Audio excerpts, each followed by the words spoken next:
están? Bienvenidos a su programa de expansión mental. El día de hoy tenemos una entrevista con el señor Antonio Herrera, aquí presente. Hola, ¿qué tal? Muy buenos días. Él es dueño de Planet Dogs y el día de hoy, bueno, pues vamos a conocer un poco más de su historia, vamos a conocer un poco más de su persona y pues bueno, ¿qué les parece si iniciamos con esta entrevista? Antonio, gracias. Un placer estar contigo, Adrián. Un placer compartir estos interesantes momentos que se dan bajo unas situaciones a nivel mundial. Esto de la cuestión de la pandemia, pues, que a todos ha afectado y que, bueno, de una u otra manera hemos ido saliendo adelante. Lo principal, con salud. Pues bien, mira, Adrián, ¿qué te puedo decir? Mi nombre es Antonio. Soy Antonio Herrera Rubalcaba. Yo nací y crecí una gran parte de mi vida en Ciudad Granja. Ahí viví la parte de mi infancia, aunque una parte nos fuimos a vivir a una huerta, allá hacia rumbo a, viene siendo periférico y federalismo, hacia aquella zona. La colonia La Palmita, había varias huertas, esto fue más o menos en 1975 y estuvimos viviendo ahí aproximadamente un año. Yo actualmente cuento con 51 años prácticamente en 3 días más. Y nos sentimos muy contentos por situaciones que se nos dan. Muchas veces en la vida nos encontramos ante situaciones adversas, ante situaciones complejas. Pero a veces nos preguntamos, ¿por qué yo? ¿Por qué a mí? Cuando en realidad, bueno, todo tiene a veces un fin. O nosotros mismos provocamos situaciones que nos llevan por diferentes caminos, ¿sí? En aquel entonces yo era un niño y nos fuimos a vivir ahí, no entendía yo por qué, pero el hecho de vivir en una huerta pues era padrísimo para mí. De ahí regresamos nuevamente a seguir viviendo en la misma casa de Ciudad Granja, la casa de mis padres, y pues continuamos creciendo. En aquel entonces mi familia, habían ellos decidido tomar cambios diferentes en nuestra vida. Había un cambio muy radical en lo religioso, por ejemplo, había una conversión, se habían convertido a testigos de Jehová.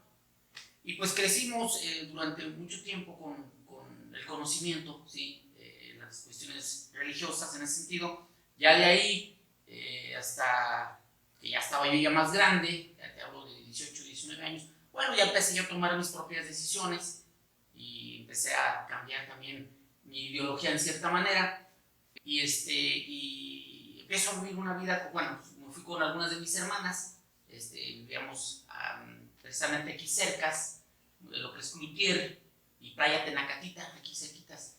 Entonces resulta que ya estando ahí, pues cada una de ellas fue tomando también su camino. Al final me quedé yo solo en un departamentito. Y curiosamente yo me encontré a esta persona, el amigo de mi padre. Él había sido presidente de la Cámara de Joyeros de Jalisco, de la Cámara Regional de la Industria de la Joyería. Y por ahí le pido una oportunidad, me dijo, ¿quieres ser joyero? Le dije, sí, sí me interesa. Dice, pues mira, acabo de abrir un proyecto, pues te quieres venir, dame tu teléfono y te contacto. Y dicho y hecho, a la semana, yo creo más tardar, me contactó, me hicieron una revisión de mi vista, porque yo no tenía bien mi vista, y rápido me dijo, ¿sabes qué? Adelante, que sí eres apto para trabajar esto de la joyería. Y comenzamos a trabajar primeramente con plata. Recuerdo que el maestro que teníamos, el señor Guillermo, era muy estricto con nosotros. Y comenzamos trabajando 250 gramos de plata.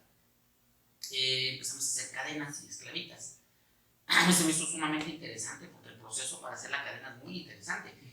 Ya de ahí, pues una ocasión dijimos, queremos trabajar oro. Nos interesaba el trabajo de oro. Y arrancamos el patrón que tenía me dijo, nos dijo a todos, porque éramos 5 compañeros, seguros, porque el oro es muy caro.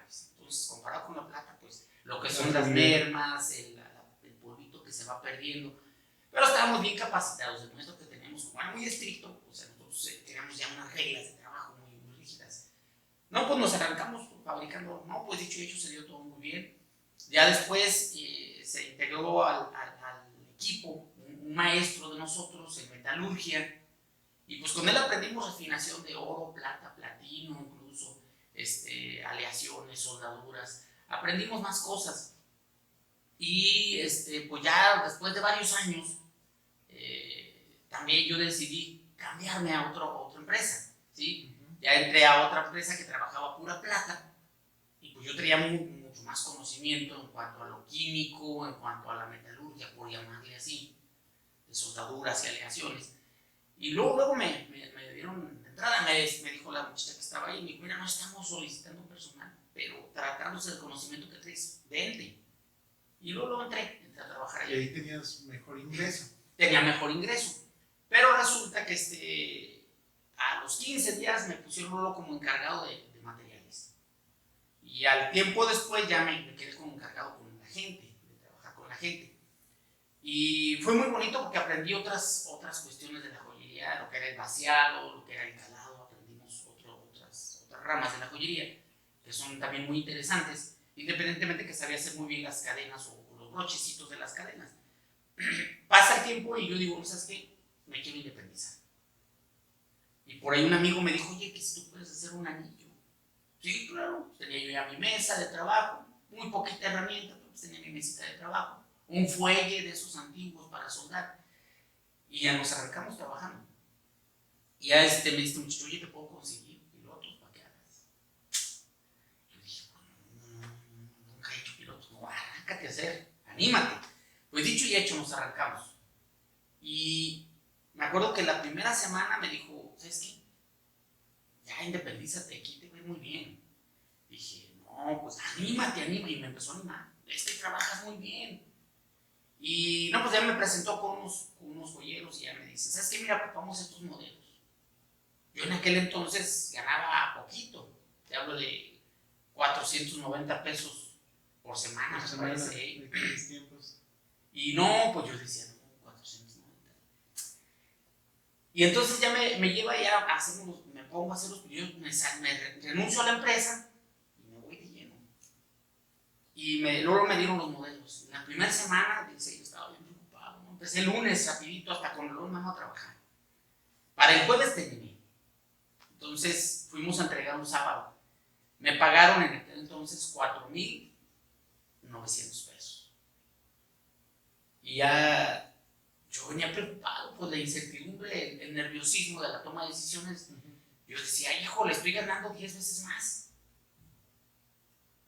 Pero la regué, ¿para qué renunciaba? No, pero gano más. Entonces me gustó. Y el amigo me dijo, no, ¿sabes qué? Si tú te pones a trabajar con ellos, te van a estar entregando. No, pues sí, dicho y hecho, nos empezamos a comprar herramientas y todo, hasta que hicimos un tallercito. Realmente empezamos a hacer cosas muy, muy interesantes. Ya de ahí yo decidí lanzar una propia línea mía de diseños, de piezas de colección. Inclusive por ahí en una ocasión nos invitaron a exponer en Barcelona. Nada más que hubo una situación con las personas que iban a exponer allá y no se pudo realizar el viaje, ¿sí? Pero llegamos a sacar piezas muy, muy interesantes. Sí, creo que tienes por ahí también premios, ¿no? Reconocimientos. Reconocimientos, sí, tenemos reconocimientos porque participamos inclusive en los concursos nacionales de diseño de piezas de colección. ¿Cuánto duró esa etapa más o menos? Fue más o menos como del 98 pues te voy a decir que podría decirse que no tanto que a la fecha porque tengo otra actividad como es el adiestramiento canino, pero sí te hablo de que hemos continuado haciendo algunas piezas que han sido del agrado de algunos clientes, ¿sí? Que han sido quienes te han dado más, han resaltado pues a las piezas, exhibiéndolos en algunos lugares importantes como es Nueva York, el Instituto Nacional de Bellas Artes, se han exhibido en grandes lugares. En el Instituto Cabañas fui el pionero de la primera semana de diseño, la primera semana nacional de diseño. Estuvimos aproximadamente creo que unos 8 diseñadores de renombre a nivel nacional y en ellos estuve yo en una de las galerías que están ahí en el Instituto Cabañas. Entonces, pero pues vamos tomando, yo soy una persona que no me estoy quieto, me gustan varias actividades. Oye, a eso, por ejemplo, ¿cómo resulta ya después, cómo resulta tu idea, cómo resulta de dónde te viene el nacimiento de la idea o dónde te surge para que tengas ahora esta pues escuela, no escuela, sino adiestramiento canino. Sí. ¿Cómo te surgió todo esto? Fíjate que esa parte también es muy interesante, porque pues inclusive mis clientes me dicen, oye, ocupo piezas, ay, ¿sabe qué? Tengo mucho trabajo en esto. Pero tú, ¿qué te andas metiendo en el...? No, eso no es lo tuyo, vente acá a la joyería. Tiempo, le digo, espérame, es que ando metido en esto. Pero ¿cómo se te da? Mira, fue bien interesante porque, para empezar, yo de niño, cuando apoyaba a mi padre en el trabajo, trabajamos allá para varias zonas residenciales, Lomas del Valle, La Estancia, zonas de ese tipo. Y ahí por La Estancia, por la calle Frank Schubert, me parece que era Frank Schubert, mi padre tenía un cliente que tenía una perra pastor alemán y era muy agresiva. Resulta que en una ocasión, bueno, una semana antes de esa situación con esa pastora alemán, fuimos allá por la de Sao Paulo, en Providencia, y andando ahí en una esquina me atacan un Doberman y una French Poodle, y me muerden los pies, me mordieron. Entonces yo me quedé aterrado, tendría 9 años, yo pienso. A la semana, viendo aquí en Estancia, me ataca esa pastora alemán, pero esta hasta me derribó y intentó morderme el rostro, o sea, sentía yo lo caliente de su hocico, pues, frente a mi cara. Claro. Entonces yo desarrollé sinofobia. La sinofobia es precisamente miedo a los perros. Bueno, pues regresamos con Antonio para que nos explique lo que es la xenofobia y nos siga comentando en este momento, pues, un poco más acerca de esta situación. Sí, la sinofobia es la fobia presente, como lo mencionaba, a los perros. Y curiosamente, aunque hay mucho entrenador pues, que lo ve como algo tonto o absurdo en algunas personas, ¿sí? Como de bajo carácter, por decir así. Y hablo de entrenadores, ¿no? Que no quiere decir que critiquen, pero quieren así envalentonar a las personas. Muchas veces tenemos nosotros como entrenadores que enfrentar situaciones donde la persona tiene un perro muy fuerte, un perro de potencia, de carácter, y lo saca a pasear, y al momento que sale se tiene que enfrentar a situaciones que nosotros como humanos no podemos controlar, como es el entorno. ¿Qué sucede? Que esta persona, al momento que sale con su propio perro y ya empieza a desarrollar una xenofobia, ve que salen perros de diferentes caracteres fuertes y se queda aterrado. Hace días, precisamente en Metrocán, me sorprendió una situación que es acá en el Parque Metropolitano. Me sorprendió una situación con una persona que me pedía ayuda. Lo que me sorprendiera, el señor con un grado de xenofobia altísimo, a grado de llorar, que se había metido al parque y que sin que él mismo se diera cuenta lo empezaron a rodear todos los perros. Y no precisamente directamente, personalmente con él, sino se vio rodeado, mejor dicho, de perros. Entonces estaba aterradísimo, me pedía ayuda. Ya yo le hablé con él, lo tranquilicé y todo. El señor abandonó el parque, pero me queda claro que la xenofobia es una fobia muy, muy fuerte, porque yo la viví. Y curiosamente, más o menos en el 2003, un amigo me decía, enfrenta tus miedos, y me regaló una perrita pastor belga. Y me decía, pero ¿cómo le tienes miedo a los perros? No puedes tener miedo a los perros, relájate, tranquilízate. Y me regaló una pastor belga. Y entonces yo no comentaba directamente con quien es la madre de mis hijos, no comentaba yo que quería ser entrenador, porque yo veía a todos los chicos que trabajaban ahí a un lado, porque yo vivía al otro lado de una escuela canina, y yo quería ser entrenador. Yo decía, es que yo quiero ser eso, pero me dan miedo los perros. Hasta que este señor me dijo, órale, ahí te va. Y ella me regaló una perrita, y empecé a trabajarla. Yo veía cómo lo entrenaban y empezaba a hacerlo yo. Pues la entrené muy bien. Ya de ahí vimos una educación canina básica con sus comandos básicos, la vi. Y luego empecé con un avanzado y se dio súper bien. Hasta que un día me dicen los muchachos de ahí, pero yo no comentaba nada con nadie. De hecho, ni con la madre de mis hijos platicaba este tema, porque se supone que yo tendría un negocio, una refaccionaria que tenía yo en esos días ahí. Entonces resulta que no comentaba nada, era muy hermético, pero súper hermético. Y un día me dice el hermano del dueño de la empresa de escuela canina, nos hicimos muy amigos, me dice, oye, tú estás aprendiendo y no dices nada. Pues, la verdad sí. ¿Y sabes qué hizo? Me regaló un manual de adiestramiento. Muy padre, un manual muy completo, muy padre. Y yo lo guardé, no comentaba con nadie nada. Pasaron años y yo seguía aprendiendo lo que era guardia y protección. Inclusive a esa perrita le metimos guardia y protección. Los compañeros ahí, los vecinos. Oye, ahorita que hay otro tema también para poder seguirlo y que sepa la gente, por ejemplo, si nos puedes explicar qué diferencias hay entre guardia y protección, un perro, y uno ya pues decir, para entrenamiento de caza, ¿no? Y eso ahorita seguimos con ese tema. Pero sí, claro. Adelante.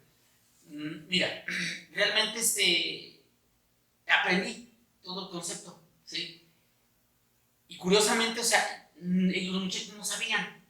Hasta que ya avanzado el tiempo, me decían, es que tú ya sabes entrenar perros. O sea, se empezaron a percatar. Tenían sus cursos y ahí voy yo de mirón a observar. Muchas veces trabajaban afuera, el adiestramiento, y yo me ponía a observar todo lo que hacían. Y realmente fue bastante interesante porque aprendí muchísimo. Ya de ahí surge la situación de que tenía que cambiarme de domicilio. La dueña de ahí me comentaban que iba a vender el inmueble y me voy a vivir hasta Tonalá. Yo vivía acá para Mariano Otero. Pues atravesamos toda la zona y ahí estando allá, saco yo a caminar a mis perros, una perra pastora belga que tenía. Y una vecina me dice, oye, ¿usted entrena perros? Y me quedé yo así como, ¿qué hago? Y le dije, sí entreno perros. Oiga, tengo una pastora belga, ¿me la entrena? Sí, claro que sí. Órale, pues lo espero tal día ahí. Órale. Y luego me fui. No, dicho y hecho. El trabajo lo realicé en 3 semanas. Quedó bien entrenadita con el básico. Y me gustó. Dije, sí puedo. Cuando llega la madre de mis hijos, le digo, ¿sabes qué? Hay un dinerito que me gané y le dio gusto. Y entonces me fui de filo. Y empecé a armar toda una estructura de trabajo. Ya posteriormente, otra persona que llevaba a sus niños a la escuela también le interesó. Y ambos nos certificamos como entrenadores y decidimos ya lanzar más fuerte el proyecto. Inclusive ya con marca, que en aquel entonces era entrenamiento perruno. Y no, pues dábamos charlas educativas con rescatistas, en eventos de adopción y todo esto. Fuimos creciendo gradualmente, nos empezó a ir muy bien. Pero, pues yo traía ya ciertas situaciones con quien fuera, es la madre de mis hijos, y se nos viene un divorcio, ¿sí? Porque yo ya no me sentía cómodo. También ella, lo que yo entendí, no le agradaba, pues, lo que yo hacía de mi trabajo. El hecho de estar con una compañera, pues, como que no le cuadraba, ¿sí?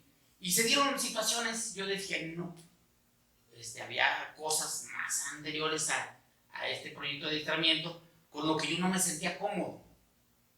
Entonces dije, vamos, renuncio a ese matrimonio y decidí pues empezar de cero nuevamente.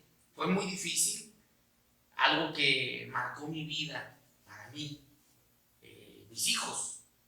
El dejarlos, porque yo en ese entonces me hacía cargo de todo. O sea, yo tenía mi trabajo de joyería, porque no lo dejaba todavía, y tenía el adiestramiento canino, pero también llevaba las cuestiones escolares de mis hijos, que las juntas, que reuniones escolares, que los eventos, que el día de la primavera, que todo este tipo de situaciones. Yo tenía que participar inclusive en eventos en la escuela, que la revolución y que hubo eventos muy simpáticos con los que participaba yo con mis hijos, tanto en kinder como en primaria. Y esto fue para mí un golpe muy fuerte, cierto que a mí me afectó en su momento, esa separación, porque era un vínculo fuertísimo con mis hijos. O sea, lo que es mi hijo Pablo, mi hija Celeste y mi hija Paulina. Incluso retomé por ahí otro negocio, vamos a ponerlo así. Yo aprendí muy bien la cuestión de artes marciales y decidimos poner con otra escuela, Kenpo Ryujitsu, maestro Carlos, un saludo, nos llega a ver por ahí Carlitos, un saludo.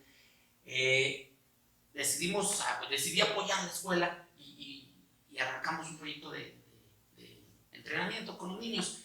inclusive mis hijas llegaron a ser campeonas nacionales. Y resulta que pues otra rama más, le agregué un poquito más de estrés a mi situación.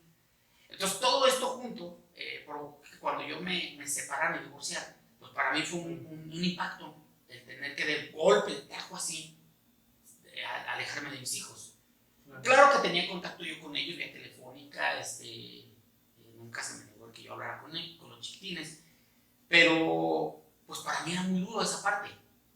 Pero bueno, pues fuimos entrando en la etapa de aceptación y de entendimiento, y tomé una terapia que me ayudó muchísimo, mi terapia psicológica que me ayudó muchísimo con la doctora Yuri, si me hace conocer. Fantástico, saludos a Yuri. Realmente muy buena como doctora. A mí me hizo entender muchas situaciones, ¿sí? Y realmente había situaciones que yo le platicaba, ¿no? En mi terapia, y es que yo así, con mi ex esposa, así. Momentos, a ver, estas cosas son así. Entonces fui entendiendo más situaciones, hasta que, bueno, tuve que detener mi terapia, se me vinieron otras cuestiones, y un cambio de domicilio. Me fui a vivir hasta San Sebastián el Grande. ¿Y cómo es que avanza? ¿Cómo es que surge Planet Dogs? ¿En qué momento cambias el logotipo? ¿Cómo te surge la idea para resurgir? Muy buena pregunta. Fíjate que estando yo con esa socia que tenía, también surgieron ciertas diferencias, ¿sí? Y dijimos, ¿sabes qué? ¿Te asociaste ya con ella? Bueno, sí, estaba ya asociada con esta chica, pero resulta que, bueno, hubo diferencias en la manera de llevarnos, en la manera de trabajar, en la manera inclusive de relacionarnos. Y me decía pues que gran parte del proyecto se debía a ella. Y dije, bueno, no, o sea, el logotipo, el proyecto yo lo llevé a cabo, está bien, no hay problema, te lo dejo. Yo ya tenía el logotipo ¿sí? Y dije, no, pues cambiamos. Y le damos un giro, tomamos por todo lo que traigo, arrastrando, dejamos el pasado atrás. Como dicen, Hakuna Matata, o sea, vámonos. ¿Cambias de entrenamiento perruno? Planet Dogs. Y pues de momento fue una decisión que tomé rápido, te hablo de 3 días en todo, y pues viene otro golpe porque la gente me desconocía, o sea, no sabían quién era Planet Dogs. Y pues ¿quién es Planet Dogs? Pues no sé. Yo empecé a batallar un poquito para captar clientes y todo esto, y se nos vino una crisis fuerte, pero dije, firmes, no hay que movernos, vamos bien, nada más con firmeza. Conozco después a una chica, Betty, una chica que fue mi socia, y no, pues muy buena en lo que es aprendió muy bien, se le dio muy bien lo del adiestramiento, el concepto, pero muy buena con las estrategias que tenía ella para negocio, una persona muy preparada.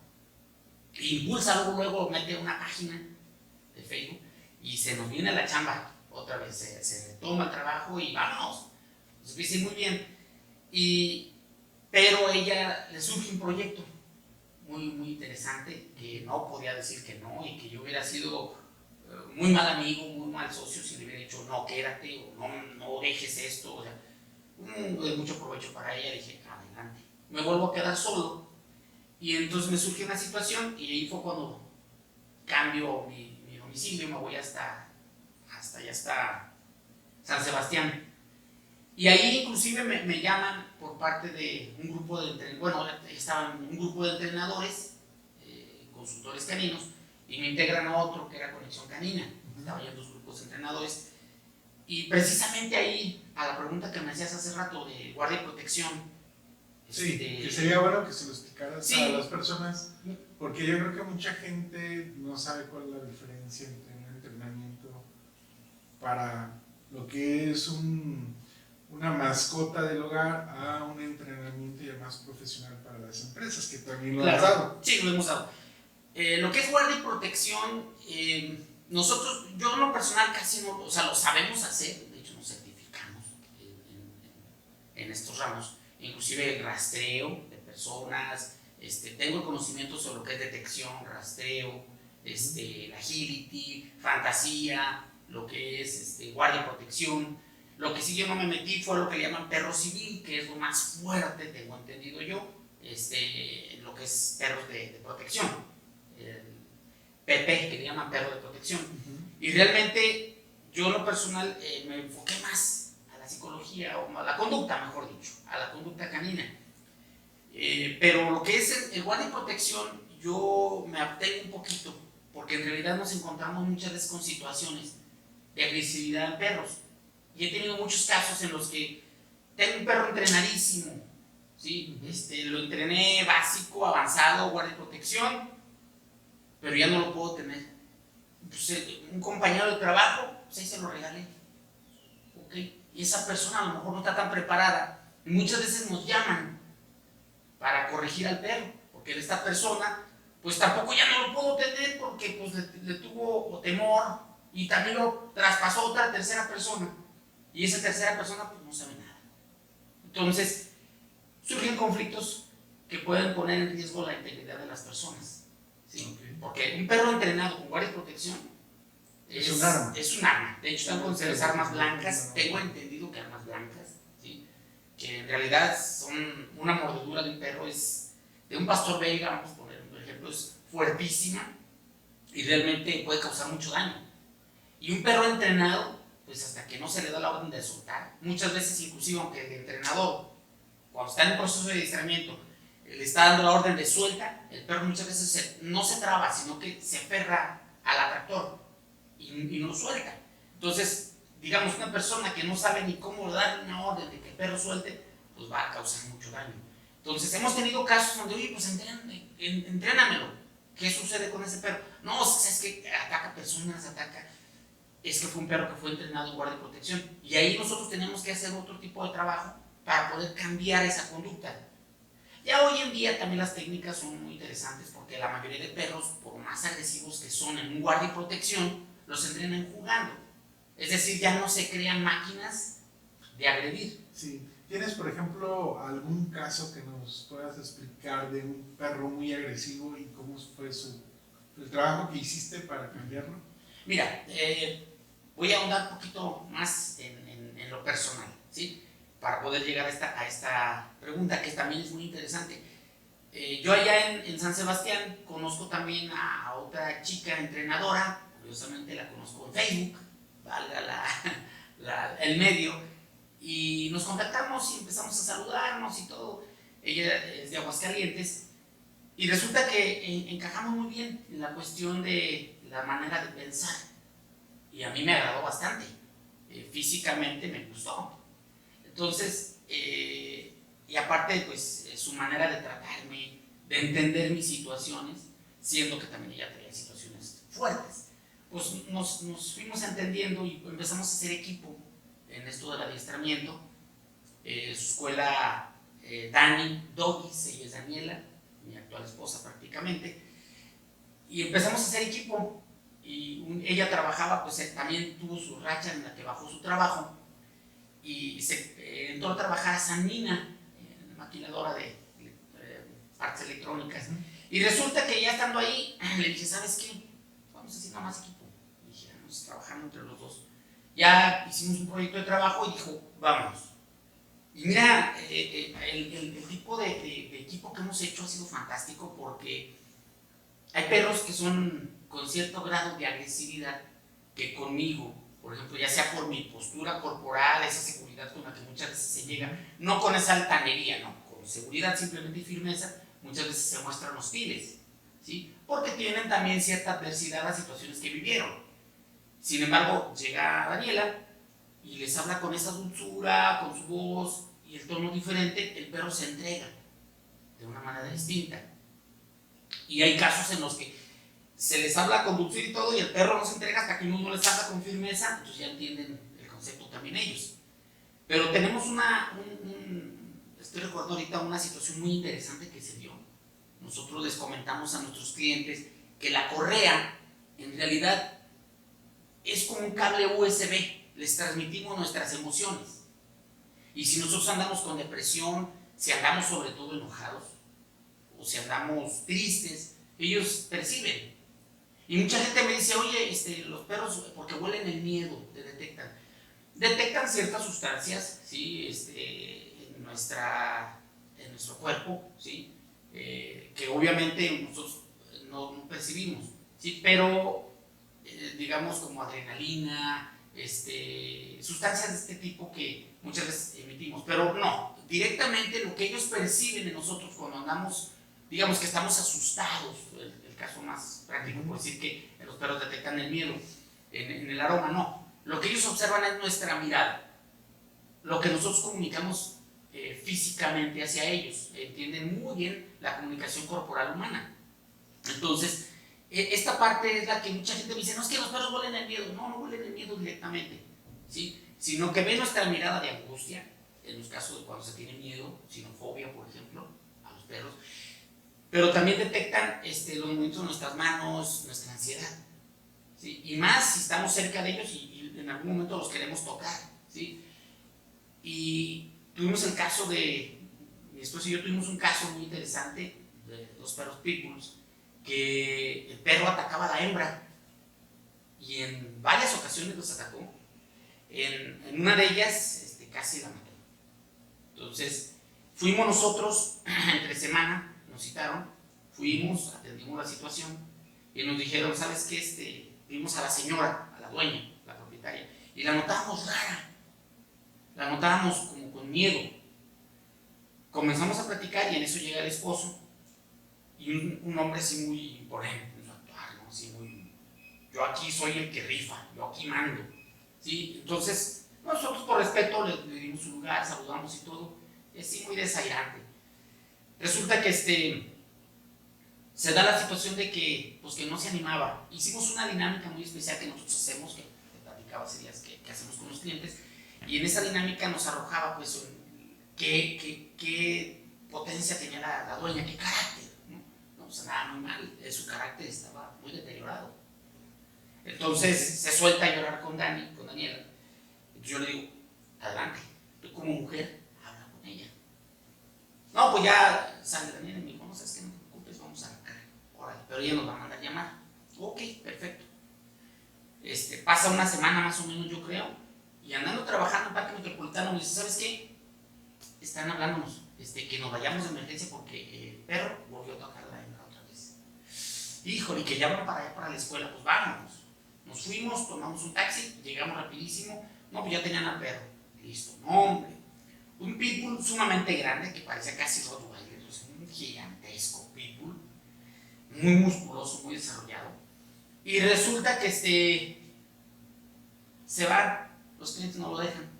Al día siguiente, yo pues intento socializarlo, pedacitos de salchicha, bocadillos, galletitas de canina, no me aceptaba nada, no, queriéndome agredir y queriéndome agredir. Ay, caramba. Me dice Daniela, ¿sabes qué? Siéntate, espérame. Deja entro yo. Dije, ¿cómo crees? Le dije, no, es súper peligroso este perro. Tú relájate y siéntate, yo entro. Y dicho y hecho, entra ella, con su seguridad, se sienta en el suelo, a la altura del perro, con una distancia segura, y se empieza a acercar poco a poco. El perro le empezó a ladrar y todo. Un ladrido muy potente. Se tranquiliza el perro, se le acerca a ella, le pone la correa, lo saca, aquí está, me lo entrega. Dije, híjole, me hizo muy fuerte, pues dije, órale. Y ya lo empezó a trabajar afuera, ya más tranquilo el perro, lo empezó a caminar. Al final de cuentas, se tranquilizó. Justo a los 15 días nos llevan a la hembra. No, terrible, terriblísimo. En cuanto lo vio, hace cuenta que se transformó, aullando y sonidos muy fuertes para ella, angustiada. Entonces ya la metimos a otra área, pero lo percibía en el aroma, ¿no? Con el terror. Los empezamos a trabajar, trabajamos dinámicas de socialización nuevamente con ellos, de contracondicionamiento. Pues todavía traía sus cicatrices, la perrita y todo, pero ya resulta que pues nos llevó casi 3 meses y medio trabajar con los dos. Se empezaron a dar cambios muy interesantes, 3 meses y medio aproximadamente nos llevan, pero yo veía que tenía mucha angustia la señora, hasta que le dijimos, ¿sabe qué? La canalizamos con una persona, una psicóloga, que entonces dijimos, usted necesita ayuda. Y sí, luego fue. Y ya nos enteramos que se puso en un plan, pues la ayudaron emocionalmente. No quise que la envalentonaron, pero sí hicieron que también y nos platicó que un día llegó ella a su casa y tomó decisiones, estuvo pensando, un sábado me platicó que estuvo ahí, al día siguiente el domingo se sale, va y se compró ella un vestido muy especial, fue a que la maquillaran, la peinaran y se regresó a casa. Ya en la tarde estaban sus hijos ahí y mamá, pues tú qué tienes, a ver, ¿sabe qué tenga usted? Tenga y tenga, váyanse a una plaza, tómense una nieve, ahorita voy a esperar a su papá. Mamá, pero si mi papá es bien difícil, es bien duro, váyanse. Se retiraron. Bueno, se van. No, justo a las puras 8 de la noche llegó el caballero. No, pues, llega y ¿tú por qué andas vestida así? Ah, pues estoy esperando. Oye, ahorita no, dame de cenar que yo estoy bien cansado. A ver, espérame, un momentito. Quiero que me escuches. Siéntate. No, que yo. Siéntate. Y no, pues ya se sentó. A ver, vamos a platicar una situación interesante. Esta casa, mis padres me la dieron a mí. Esto es mío. Aquello es mío. Aquello es mío. Así, empezaron a hablar. Acabo de hablar con abogados y están enterados. Yo les tengo que hacer una llamada un ratito más para hacerles saber que estoy bien. Tú me golpeaste en tal ocasión, me trataste así, me trataste así, y que empieza. Si tú me tocas un cabello, nuevamente van a venir por ti. Y así, o sea, le empezó a leer la cartilla con dureza. No, pues el señor pues, pero mujer, pero, ¿sabes qué? A partir de este momento tienes 2 horas para agarrar tus cosas y que te vayas de mi casa, es mi casa. Te recuerdo que estamos por bienes separados. Entonces, vete. Pero mujer, que yo, mira que te amo y que tú no me amas, así. No, pues mira que yo me voy a comprometer y que, pues ya también la señora así como que empezó a aflojar un poquito. Y resultó que, pues que entendió este cuate que pues, estaba provocando un problema a la familia. No, pues, decidida la señora a hacer las cosas de esa manera. Dice, no voy a dar una marcha atrás. En cuanto tú me des un cambio, te vas. Porque ahora las cosas van a ser diferentes. No, pues, dicho y hecho. El señor, hombre, bien diferente y todo. Curiosamente, coincidentemente, pienso yo, como lo sé, empieza a haber un cambio con el perro y la perra. Y eso que estábamos a distancia. Empezó a haber un cambio muy fuerte. Y al final de cuentas, las últimas 2 semanas nos dedicamos a la observación también y a trabajar los sueltos. Los juntamos en un área donde controlaba una sala muy grandecita, muy padre. Y dormían ahí. La perra se quedaba dormida con su cabeza en las costillas del perro. Los perros más sociales. Pero también nos dimos cuenta que también la perra empezaba a querer montar al perro. Que esto se interpreta como una dominancia.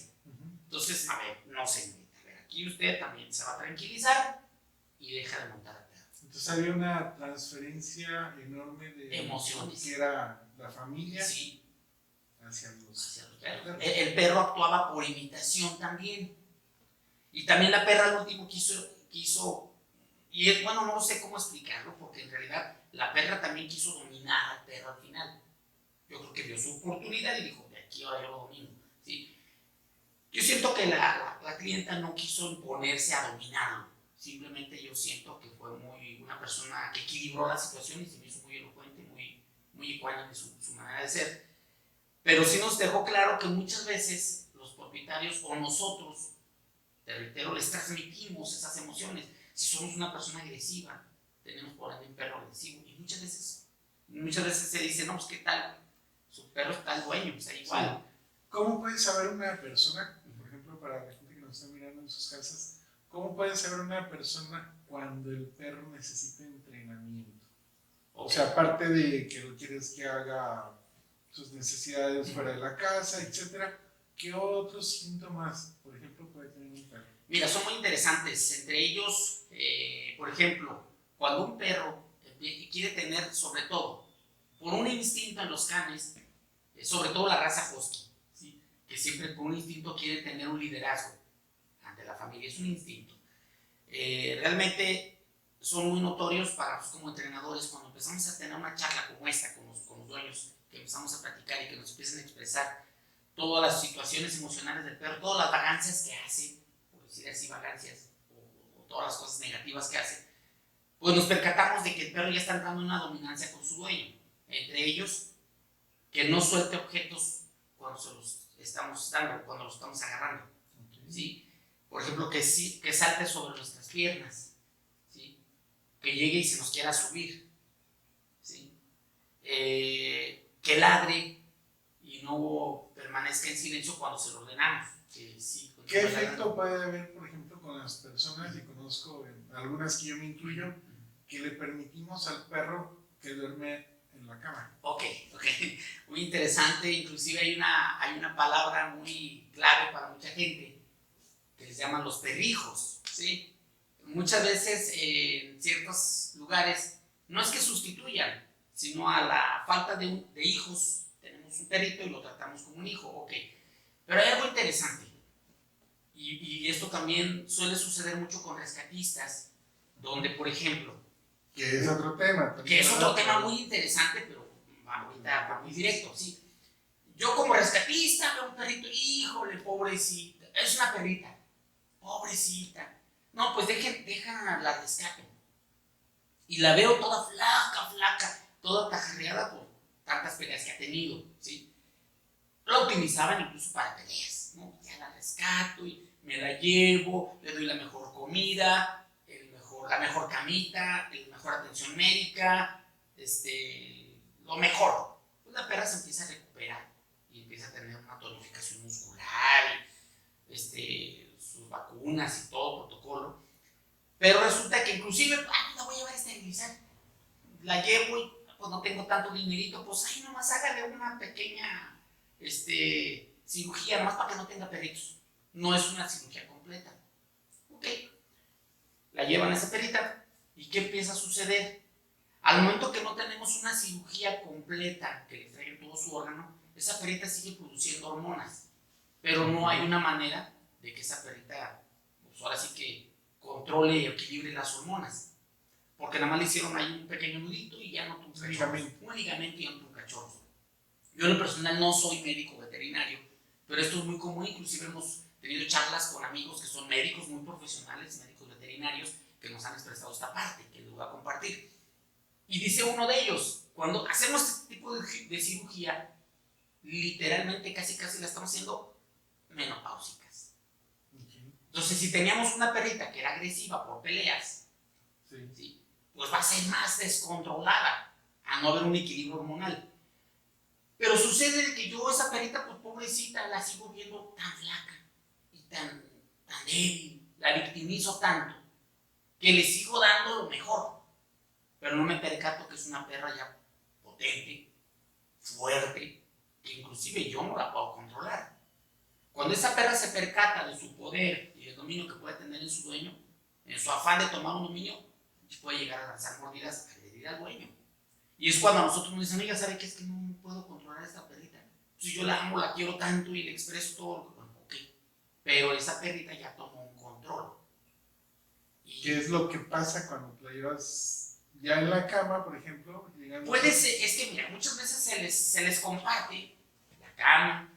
Tuve una persona, inclusive el área de comedor, en una entrevista que fui, sirvió mi plato, el plato de los demás familiares, y los otros 4 platos de aquel lado los sirvió de croquetas para sus perros en la misma mesa. Yo estaba comiendo a un ladito y a un ladito tenía un perrito comiendo junto a mí. Entonces, sí hay gente que humaniza mucho, pero no se dan cuenta que al humanizar tenemos que tener mucho equilibrio en esa parte, porque al humanizar realmente afectamos al perro. Sí, inclusive la humanización en cierto grado se considera maltrato, porque le ponen los moñitos, porque las falditas, porque el vestidito, que inclusive el macho es el pantaloncito. Entonces, hay elementos que a veces nosotros como humanos no nos percatamos, ¿sí? Ay, mira, ya se metió el perro al charco, no puede ser. No, sácalo porque se enferma. Y vamos bajando en cierto nivel su sistema de defensas, los hacemos perros débiles. Yo si agarro una pelota y la lanzo hacia un lugar fangoso, el perro en su acto de felicidad va a ir a recogerla y me la trae con el hociquito, la trae llena de lodo. Y yo les digo, bueno, yo en lo personal, como humano, pues no me atrevo a hacer esto porque mi conciencia me dicta otra cosa.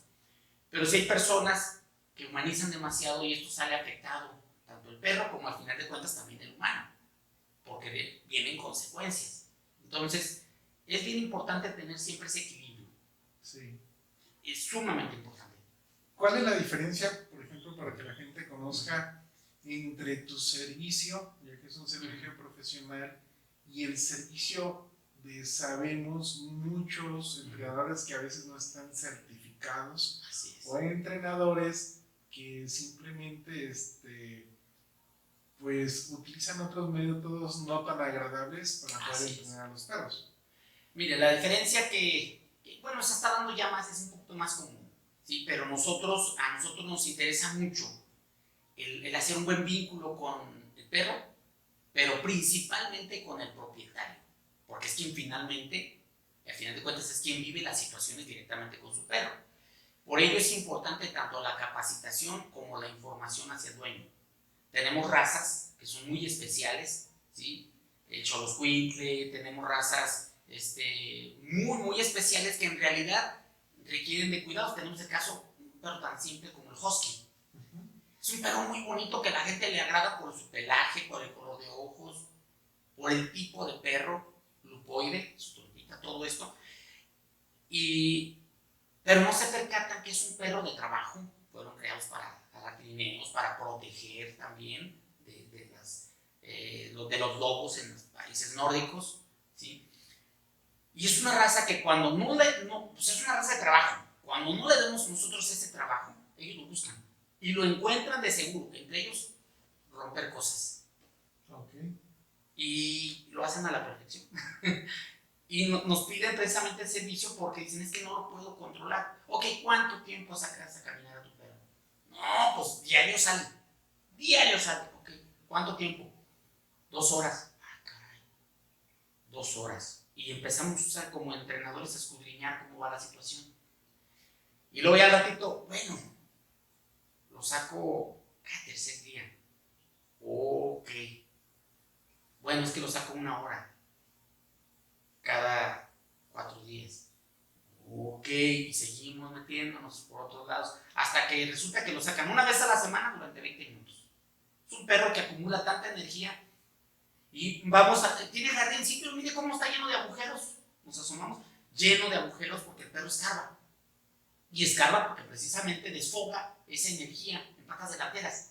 Y muerde cosas porque de otra parte la desfoga en mandíbula. Entonces, una mordedera de mangueras de agua, de cables, que la lavadora, que la secadora, que tuvimos casos donde perros que mordían las mangueras de gas y las reventaban. Tenía que ir protección civil, bomberos y todo porque acudir por la fuga de gas. Y son situaciones que a veces, al momento que se adquiere una mascota, no se tiene el conocimiento sobre qué es lo que requiere cada tipo de perro. Sí, entonces, pues la gente debe ahora sí, cuando adquiera una mascota de un pitbull de mayor envergadura, pues debe de informarse. Sí. Y fíjate los pitbulls tan satanizados que han sido por la raza tan estigmatizada, que son perros asesinos. Son perros muy equilibrados, dándoles la adecuada educación y socialización. Es más, son hasta así, pachones, así, lentos, relajados. Fueron creados, la raza original de Pitbull, para proteger niños, para cuidar niños. Los perros nana, les decían, perros niñera, donde el perro avisaba a los dueños que ya se había acabado el biberón, que el bebé ya había hecho sus necesidades, que el bebé estaba llorando, acudían y le ladraban haciéndole señal de que algo ocurría con el bebé. Fueron creados como asistentes de niños, ¿sí? Ya se fue transformando la raza y lo empezaron a hacer ya con otro aspecto, ¿sí? Más agresivos, tanto así que hasta casi el instinto se ha deformado. Tenemos, por ejemplo, el caso de los boxer, que ha sido lo contrario. Fueron perros creados para la guerra. En Alemania serían como perros mensajeros. Y en otros casos, tristemente, muy tristemente, los usaban como perros kamikaze, vamos a poner así, porque les ponían un chaleco con bombas, una antena, corrían, se metían debajo del tanque y al momento que pasaban por debajo del tanque, se movía la antena y activaba un sistema que explotaba. Entonces, eran perros de potencia y los boxers se han ido modificando, se han hecho más perros de compañía. ¿sí? Y así pues el humano ha intervenido mucho, de manera muy dura en ese tipo de situaciones. Se han creado nuevas razas de perros, ¿sí? Tenemos el caso del Rottweiler, que fue creado de otras razas, el Doberman, Pitbull, Claro. todos se mezclan, se obtienen estas razas, pero realmente a veces no se suele tener el control en las personas que no se dedican pues de lleno a esto. Me gustó este perro, pues me lo llevo. El mastín tibetano, un perro muy caro, que es el más grande del mundo, gigantesco. Pues el hecho de tener un perro muy grande nos da pie a que adquiramos algo que a lo mejor no vamos a poder controlar. Claro. Y desgraciadamente vienen las situaciones después. Pues muy interesante todos los temas, Antonio. Me gustaría hacerte unas preguntas claro. Llegando al final de la entrevista. Yo creo que queda todavía mucha cuestión por explorar en este tema. Yo creo que mucha gente se va a quedar con muchas dudas. Vamos a dejar tus datos al final. Claro. Vamos a dejar tu número de teléfono si no me permites. Y para que se pueda la gente ir conectando contigo. Pero sí me gustaría, por ejemplo, ya que nos dices cuál es la diferencia en tu servicio, ¿realmente el entrenamiento canino tú lo consideras caro, barato? ¿Cómo está la competencia entre comillas chafa, buena aquí en la zona metropolitana?